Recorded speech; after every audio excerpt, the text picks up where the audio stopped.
Hi everyone. NCERT +2 chemistry first ചാപ്റ്ററായ solid state part 4 video ആണിത്.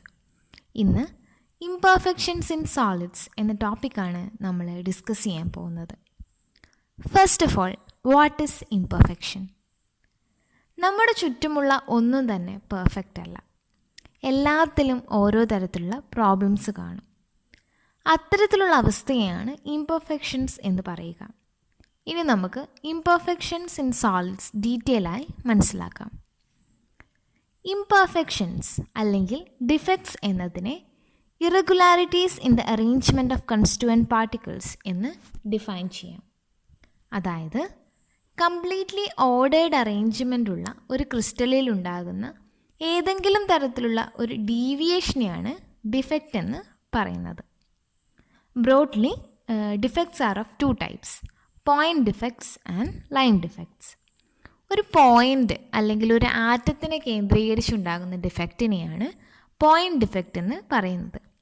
അതായത് point ഡിഫക്റ്റിനെ irregularities or deviation from ideal arrangement around a point or an atom in crystalline substance എന്ന് define ചെയ്യാം. At the same time, line defects can be defined as the irregularities or deviation from ideal arrangement in entire rows of lattice points. ഇനി point ഡിഫക്ട്സിനെ കുറിച്ച് detail ആയി മനസ്സിലാക്കാം. Point defect can be of 3 types: stoichiometric defects, impurity defects and non-stoichiometric defects.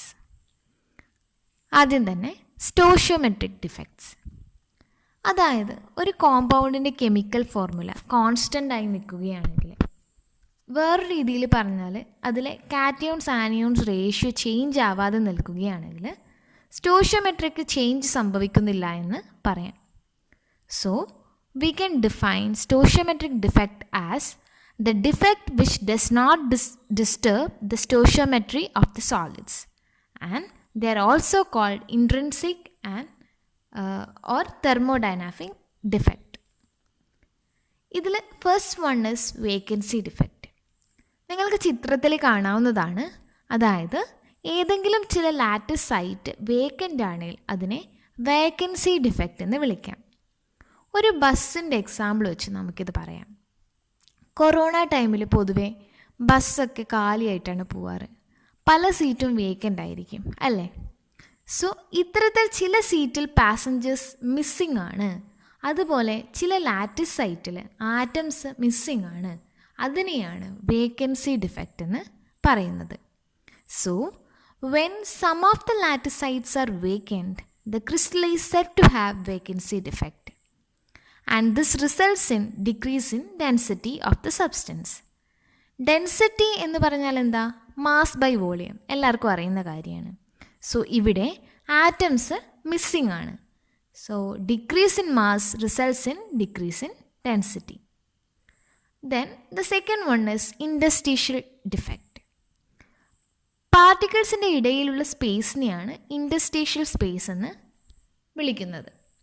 ചിത്രത്തിൽ കാണുന്നത് പോലെ ഇൻഡസ്ട്രീഷ്യൽ സ്പേസിൽ atoms occupy ചെയ്യുന്നതിനെയാണ് ഇൻഡസ്ട്രീഷ്യൽ defect എന്ന് പറയുന്നത്. അതായത് തിരക്കുള്ള ഒരു ബസ്സിൽ ശ്രദ്ധിച്ചാൽ മനസ്സിലാകും. 2 സീറ്റഡ് ബസ്സിൽ 2 പേരുടെ ഇടയിൽ മൂന്നാമത്തെ ഒരാൾ ഇരിക്കുന്നത്. അതുപോലെയാണ് ഇതും. So when some constituent particles, either atoms or molecules, occupy an interstitial site, the crystal is said to have interstitial defect. And here number of particles are increasing, hence the mass and hence the density. പൊതുവെ vacancy and interstitial defect കാണിക്കുന്നത് non ionic സോളിഡ്സിലാണ്. Ionic solids mainly 2 type of defects ആണ് കാണിക്കുന്നത്. അതിൽ first one is Frenkel defect or dislocation defect. അതായത് ബസ്സിൻ്റെ example തന്നെ എടുക്കാം. ചില ടൈമിൽ ഒരു ഫാമിലി, അതായത് അച്ഛൻ, അമ്മ, കുട്ടി എന്നിവർ ബസ്സിൽ കയറുകയാണെങ്കിൽ ആദ്യം 3 പേരും 3 സീറ്റിലിരിക്കുന്നുണ്ടാവും. ബട്ട് കുട്ടി മിക്കവാറും ആ സീറ്റ് വിട്ടിട്ട് അച്ഛൻ്റെ അമ്മയുടെ ഇടയിൽ പോയിരിക്കും. അതേ അവസ്ഥയാണ് ഇവിടെ. അതായത് the smallest ion, usually cation, is dislocated from its normal site to an interstitial site. It creates a vacancy defect at its original site and an interstitial defect at its new location. അതുകൊണ്ട് there is no change in the number of atoms. So it does not change the density. This defect is shown by ionic substances in which there is a large difference in size of this ion, such as ZnS, AgCl, AgBr and AgI. Next one is Schottky defect. എല്ലാ stoichiometric ഡിഫക്ട്സും നമ്മൾ ബസ്സിൻ്റെ example വെച്ചിട്ടല്ലേ മനസ്സിലാക്കാൻ ശ്രമിച്ച്. So ഇതിലും അത് തന്നെ എടുക്കാം. അതായത് കപ്പിൾസ് മാത്രമായിട്ട് യാത്ര പോകുന്നതെന്ന് വെക്കുക. അപ്പോൾ ഒരു പെർട്ടിക്കുലർ സ്റ്റോപ്പിലെത്തിയപ്പോൾ 2 കപ്പിൾസ് ഇറങ്ങിപ്പോയി. 2 കപ്പിൾസ് എന്ന് പറയുമ്പോൾ 4 പേര്. സോ ചിത്രത്തിൽ കാണുന്ന പോലെ basically Schottky defect is a vacancy defect in ionic solids. In order to maintain electrical neutrality, the number of missing cation and anions are equal. Since the number of atoms are decreasing here, that will lead to the decrease in density. And these defects are shown by ionic substances in which the cation and anions are of almost similar sizes, such as NaCl, KCl, CaCl and AgBr. Here ഒരു കാര്യം not ചെയ്യേണ്ട ഒരു കാര്യം എന്താണെന്ന് വെച്ചാൽ AgBr Schottky ഡിഫക്റ്റും ഫ്രെങ്കൽ ഡിഫക്റ്റും കാണിക്കുന്നുണ്ട്. The second type of point defect is the impurity defect. These defects in ionic solids arise due to the presence of some impurity ion in place of the host ion at this lattice site. അതായത് ഒരു example എടുത്ത് നമുക്കിത് explain ചെയ്യാൻ ശ്രമിക്കാം. ഒരു molten NaCl കുറച്ച് strontium chloride add ചെയ്ത് crystallise ചെയ്യാൻ ശ്രമിച്ചാൽ എന്ത് സംഭവിക്കും? ചില ലാറ്റിസ് സൈറ്റിൽ സോഡിയം പ്ലസിന് പകരം സ്ട്രോൺഷ്യം 2+ ചെന്നിരിക്കും. സോ ചാർജ് ബാലൻസ് ആക്കാനായിട്ട് ഒരു സോഡിയം പ്ലസ് സൈറ്റ് വേക്കൻ്റ് ആയിരിക്കും അല്ലേ? That means each strontium 2+ replace 2 sodium plus ions. It occupies the site of one ion and the other site remains vacant. So finally, the third type of point defect is a non-stoichiometric defect. മുന്നേ നമ്മൾ പറഞ്ഞു സ്റ്റോഷിയോമെട്രി change ആകാതെ നിൽക്കുകയാണെങ്കിൽ അതിനെയാണ് stoichiometric defect എന്ന് പറയുക. ഇവിടെ just ഓപ്പോസിറ്റാണ്. When there is a disturbance in the stoichiometry of the solids, it's called non-stoichiometric defect. Mainly, it can be of 2 types, metal excess defect and metal deficiency defect.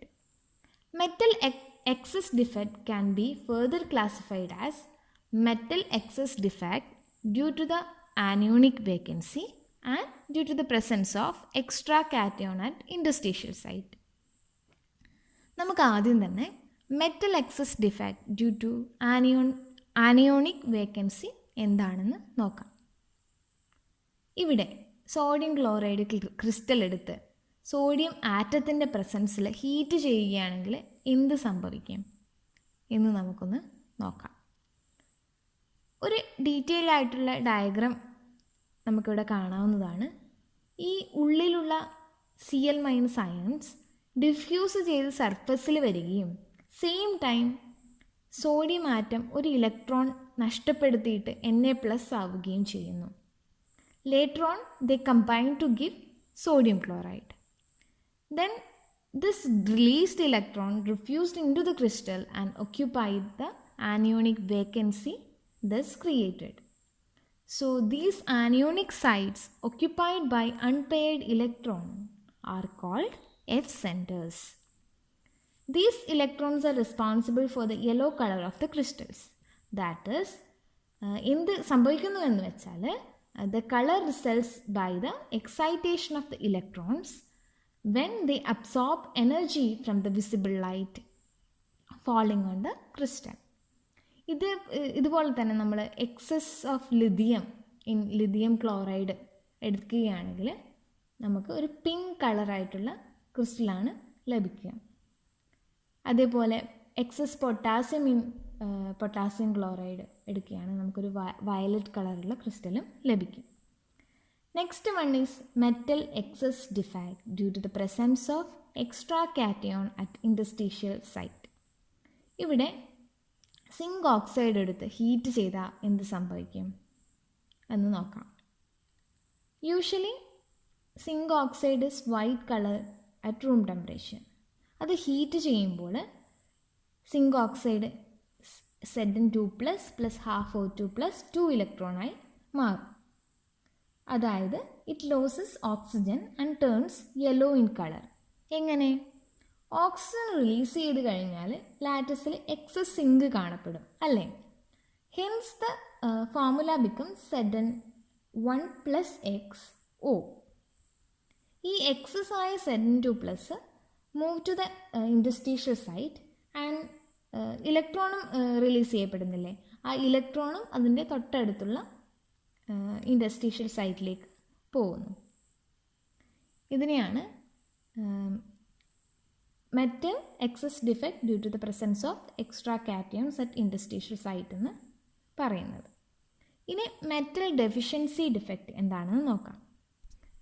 Stoichiometric പ്രൊപ്പോർഷനിൽ prepare ചെയ്യാൻ ഡിഫിക്കൽട്ടായ ഒരുപാട് solids ഉണ്ട്. അതുകൊണ്ട് തന്നെ അതിൽ stoichiometry proper പ്രൊപ്പോർഷനേക്കാളും കുറവായിട്ടാണ് മെറ്റൽസൊക്കെ കാണപ്പെടുന്നത്. ഇതിന് വളരെ നല്ലൊരു എക്സാമ്പിളാണ് FeO, അയൺ ഓക്സൈഡ്. അത് പൊതുവെ കാണപ്പെടുന്നത് Fe 0.95O ഈ ഒരു കോമ്പോസിഷനിലാണ് പൊതുവെ കാണപ്പെടുന്നത്. അത് പതിവായിട്ട് Fe 0.93O to Fe 0.96O ആ ഒരു റേഞ്ചിലാണ് പൊതുവെ ആ കോമ്പൗണ്ട് കാണപ്പെടുന്നത്. In crystal of iron oxide, some Fe2+ cations are missing and the loss of positive charge is made by the presence of required number of Fe3+ ions. അങ്ങനെയാണത് balance ചെയ്ത് വെച്ചിരിക്കുന്നത്. നമ്മൾ പല ടൈപ്പ് ഓഫ് ഡിഫെക്ട്സിനെ കുറിച്ചും discuss ചെയ്തു. എല്ലാം കൂടി പഠിക്കുമ്പോൾ നിങ്ങൾക്ക് കൺഫ്യൂഷൻ വരാതിരിക്കാൻ വേണ്ടിയിട്ട് ഇത്തരത്തിലുള്ളൊരു ടേബിളാക്കി വെക്കുകയാണെങ്കിൽ, ഇത്തരത്തിലൊരു ഫ്ലോ ചാർട്ട് ഉണ്ടാക്കുകയാണെങ്കിൽ നമുക്ക് എളുപ്പത്തിലത് മനസ്സിൽ ഓർത്ത് വയ്ക്കാം. അതായത് 2 ടൈപ്പ് ഓഫ് ഡിഫെക്റ്റ്, പോയിൻ്റ് ഡിഫെക്ട്സും ലൈൻ ഡിഫെക്ട്സും. ലൈൻ ഡിഫെക്ട്സിനെ കുറിച്ച് നമ്മൾ അങ്ങനെയൊന്നും പഠിക്കുന്നില്ല. Point defects are of 3 types: stoichiometric defect, impurity defect and non stoichiometric defect. അതിൽ ഇമ്പ്യൂരിറ്റി ഡിഫെക്റ്റ് നമ്മൾ ആകെ ഒരു എക്സാമ്പിൾ വെച്ച് പഠിച്ചു. സ്റ്റോഷ്യോമെട്രിക് ഡിഫെക്ട്സ് 4 തരത്തിലുണ്ട്: വേക്കൻസി ഡിഫെക്റ്റ്, ഇൻഡസ്ട്രീഷ്യൽ ഡിഫെക്റ്റ്. അത് രണ്ടും നോൺ അയണിക് സോളിഡ്സിലാണ് പൊതുവെ കാണപ്പെടുന്നത്. Frenkel defect and Schottky defect ionic സോളിഡ്സിൽ കാണപ്പെടുന്നു. ആൻഡ് നോൺ സ്റ്റോഷ്യോമെട്രിക് ഡിഫെക്ട്സ് 2 തരത്തിൽ: metal excess defect and metal deficiency defect. This metal excess ഡിഫെക്റ്റിനെ നമ്മൾ 2 തരത്തിൽ പഠിച്ചു: defect due to the anionic vacancy and defect due to the presence of extra cations at interstitial sites. ഇത്തരത്തിലുള്ളൊരു chart എപ്പോഴും മനസ്സിലോർത്ത് വയ്ക്കുകയാണെങ്കിൽ നിങ്ങൾക്ക് ഈ ഡിഫെക്ട്സ് എല്ലാം വളരെ നന്നായി പഠിച്ചെടുക്കാവുന്നതാണ്. ഇന്ന് നമ്മൾ ഇംപെർഫെക്ഷൻസ് ഇൻ സോളിഡ്സ് ഡിസ്കസ് ചെയ്തു. ഇനി നെക്സ്റ്റ് വീഡിയോയിൽ electrical and magnetic properties of solids ആണ് ഡിസ്കസ് ചെയ്യാൻ പോകുന്നത്. ഇന്ന് കവർ ചെയ്ത പോർഷനിൽ എന്തെങ്കിലും ഡൗട്ടുകൾ ഉണ്ടെങ്കിൽ കമൻറ്റായി രേഖപ്പെടുത്താവുന്നതാണ്. വീഡിയോ ഇഷ്ടപ്പെട്ടിട്ടുണ്ടെങ്കിൽ ലൈക്ക് ചെയ്യുക, നിങ്ങളുടെ ഫ്രണ്ട്സായിട്ടൊക്കെ ഷെയർ ചെയ്യുക. ഇതുപോലത്തെ ഇനിയും കണ്ടൻസ് കാണാൻ താല്പര്യമുണ്ടെങ്കിൽ ചാനൽ സബ്സ്ക്രൈബ് ചെയ്യുക. Thank you. Have A nice day.